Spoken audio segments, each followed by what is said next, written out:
Hello there, my name is Adam and I am here to share the story of the father of the blood bank. I am a sophomore studying biochemistry in the College of Natural Science, Michigan State University, and I hope to bring underrepresented STEM professionals the credit they deserve.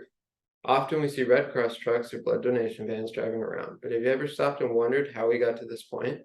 Why do we use vans? How is blood stored? How is blood kept sterile?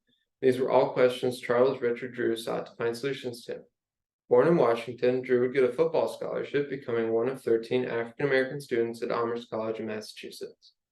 Here he would deal with segregation and hostility throughout his studies, limiting his career options.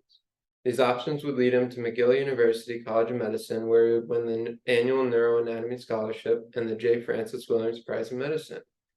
Here he would beat the top 5 students in an exam competition, later graduating second in his class, receiving his MD and Master of Surgery degrees. It wouldn't be long before he found an interest in transfusion. Drew would call Montreal Hospital home for the next few years, working with a man named John Bietti on ways to treat shock with fluid replacement. His desire to train would be stopped short as he was barred from the top clinics and hospitals due to racial prejudices. Despite these barriers, in 1935, his persistence would pay off. He became a faculty member at Howard University College of Medicine, where he would later climb the ranks, becoming chief surgical resident at Freedman's Hospital. Fast forward to 1938, Drew attended Columbia University to obtain a doctorate. Here he would win a fellowship to train in New York with a surgeon named Alan Whipple. Whipple saw potential in Drew, deciding to go the unconventional route, assigning Drew to work under a man named John Scudder. Scudder had been granted funds to set up an experimental blood bank.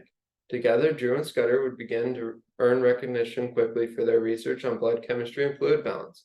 This research would lead Drew to publish his work called Banked Blood, a study in blood preservation. The paper would make Drew the first African American to earn a medical doctorate from Columbia. Drew's work assesses variables affecting stored blood shelf life, researching storage containers, temperature, preservatives, and anticoagulants. His key findings, complex procedures, and standards for collecting, processing, and storing blood led to an appointment to head the Blood for Britain project, an effort to transport desperately needed blood and plasma to Great Britain. Great Britain was under attack by Germany at this time. Drew worked with Scudder and E.H.L. Corwin, tasked to safely collect, process, and store large amounts of contamination-free plasma, along with procedures for extracting plasma and ensuring safe arrival in Britain.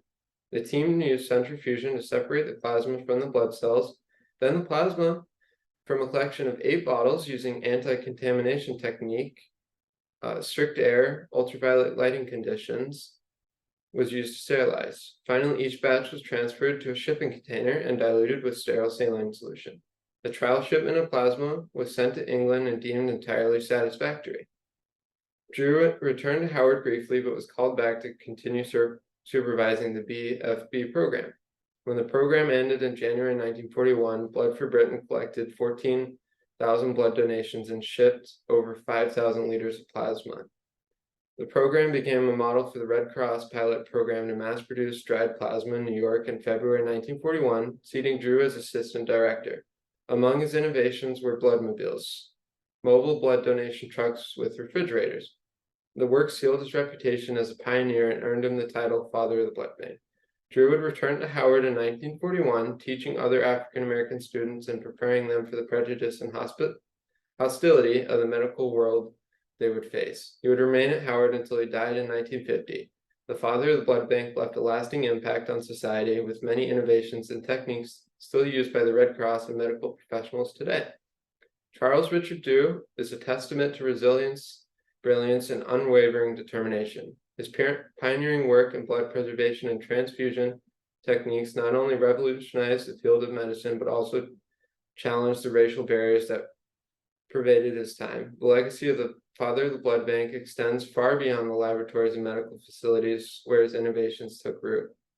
It resonates in every blood donation, every life saved by modern transfusion practices, and the continued effort to make healthcare more inclusive.